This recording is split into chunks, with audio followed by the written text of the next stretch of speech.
না, আমি পরিষ্কার কথা বলি, দেখুন, আমাদের যশস্বী প্রধানমন্ত্রী এবং এনডিএ পরিচালিত ভারত সরকারের স্লোগান সব সময় সবাইকে নিয়ে চলা এবং সবকা সাথ, সবকা বিকাশ, সবকা বিশ্বাস, সবকা প্রয়াস, এটাই এনডিএ সরকার, যশস্বী প্রধানমন্ত্রী তার কনসেপ্ট। এটা নিয়ে পার্টি বা সরকারের কোনো বিচ্যুতির ব্যাপার নেই। সরকার সবার, সরকার দেশের। অ্যাজ এ বিজেপি ফাংশনারি এবং গ্রাউন্ড লেভেলে আমি কাজ করি, তাতে আমি দেখেছি যে ভারতীয় জনতা পার্টিকে হিন্দুদের পার্টি হিসেবে চিহ্নিত করে দেওয়া হয়।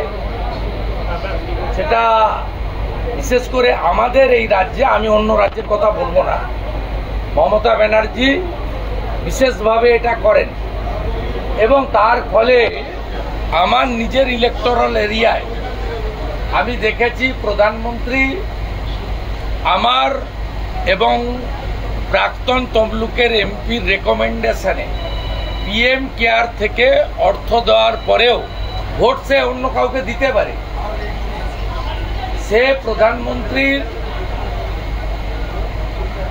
মানে জনকল্যাণের কর্মসূচির সুফল পাওয়ার পরেও আমাদেরকে হিন্দুত্ববাদী দল, বিজেপি শুধুমাত্র হিন্দুদের দল এই হিসাবে যে তকমা, ভোট কে কাকে দিল বড় কথা নয়। তৃণমূল বলছে লক্ষ্মীর ভান্ডার বন্ধ করব, সাগরদিঘিতে বন্ধ করেছে। আমরা কখনো বলিনি পিএম কিষাণ সম্মান নিধি বন্ধ করব, আমরা কখনো বলিনি, কারণ আমরা মনে করি যে ভোট হবে পলিটিক্স এবং সিম্বল দিয়ে, কিন্তু সরকার বা জনপ্রতিনিধি সবার জন্য করবে। আমি অ্যাজ এ বিজেপি কর্মী, বুথে কাজ করা কর্মী, গ্রাউন্ডে কাজ করা কর্মী হিসেবে আমি আমার এক্সপ্রেশনটা এটাই ছিল এবং এটা সত্য। পশ্চিমবঙ্গের মাটিতে দাঁড়িয়ে এটা আপনি অস্বীকার করতে পারবেন না যে শুধুমাত্র সনাতনী হিন্দুরাই বিজেপিকে ভোট দিয়েছে। সংখ্যালঘু বিশেষ করে মুসলিমরা বিজেপিকে ভোট দেয়নি। 100 জন মুসলিমের মধ্যে 91 জন 2021-এ ভোট দিয়েছিলেন মমতা ব্যানার্জিকে। এবারে 95% মুসলিম ভোট দিয়েছে।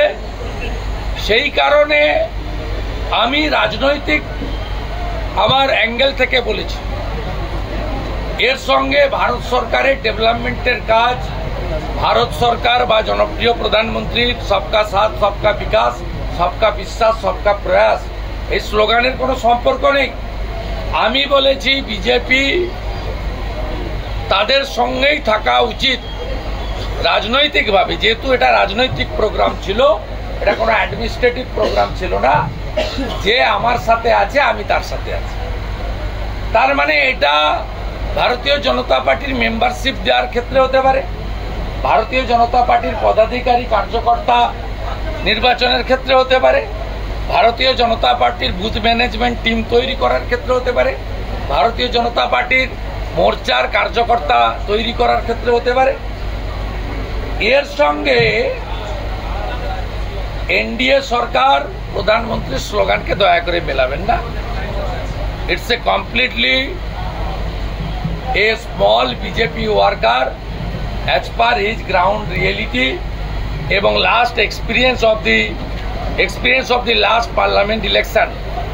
I said in front of media, in front of delegates, those delegates are coming from the all over the state, more than 2000 delegates. We assemble here. Today is our extended working meeting. The slogan raised by the Honorable Prime Minister, it's a slogan of the NDA government. My statement is not related with the